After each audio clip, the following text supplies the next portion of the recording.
Hey, this is Taylor with Believe in the Run. I have another shoe for you. This is kind of a first thoughts, but it's also kind of a wrap up. It's a shoe that's been out for a while. You can already go read Matt Kucharski's full review of it on believeintherun.com, and I'll be adding my thoughts too. But I thought it'd be worth giving a full review of it and doing some video, because this is a shoe that's not really going to be going anywhere in the near future. It's going to remain the same. There's no plan that I've heard of in the next year that's gonna bring an update to the shoe, and it is the Nnormal Kjerag. There's been a lot of love and a lot of shade thrown toward this shoe, but I've been seeing it a lot. I've been to, we've been to Broken Arrow, we've been to Western States, been to some other races around in Colorado, and I've been seeing this shoe on a lot of people's feet. And of course, it has the Kilian effect. Kilian Jornet is the one who dreamt up this brand. The Nnormal, N means new normal. And he's trying to come at trail running from a sustainable perspective of making really great shoes that are going to last a long time, ones that can do a lot of different things, so being quite versatile.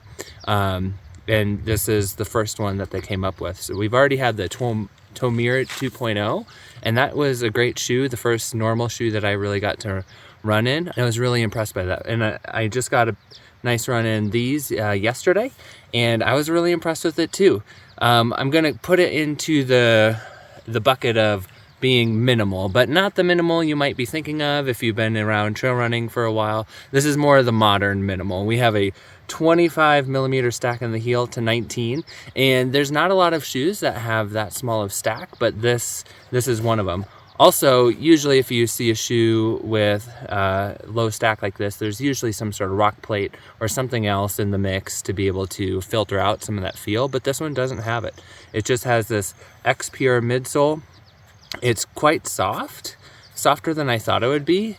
So it does have a little bit of responsiveness, but for the most part, you're just getting a really consistent feel. It'll break in. I've heard of many people going 600 miles or more in a single pair of these, and I can tell why. It's going to be for those runners who want more of the ground feel. They want a lot of control, because this one can offer it to you. Not only just because of the midsole, but you also have a really nice Vibram Mega Grip light base outsole.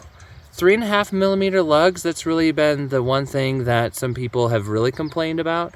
3.5 millimeter is good for a lot of things, especially if it's dry, but if it's gonna be wet, the rubber itself does really well.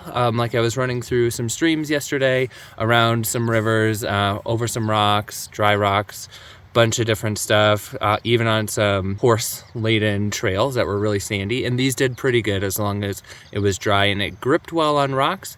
But once it got into like the deeper, muddier stuff, of course 3.5 millimeters isn't going to be the best for that anyways. But I did really Vibram's kind of the grade A. It's the top of the line, even in terms of durability and with grip.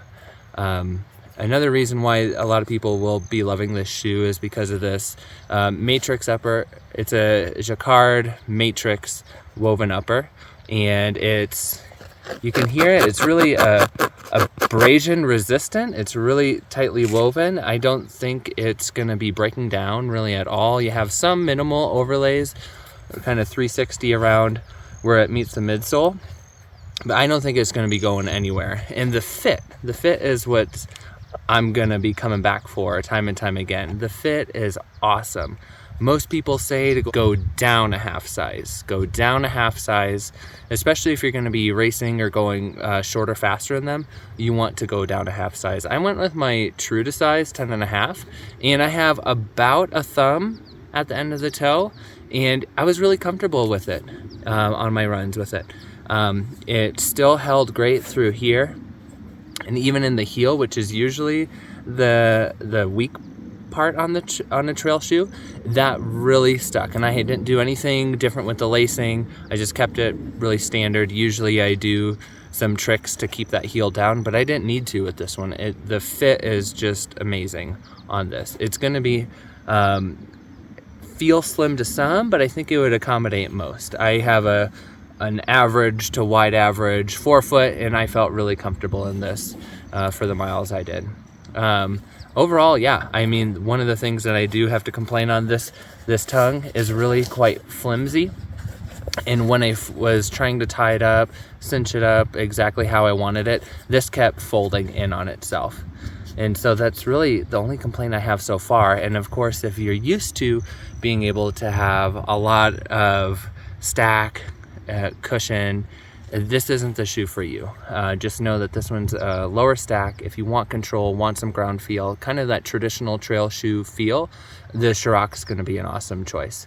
But if you're looking for higher stack, more protection, you might want to go more like the Speed Goat route in that range of midsole height.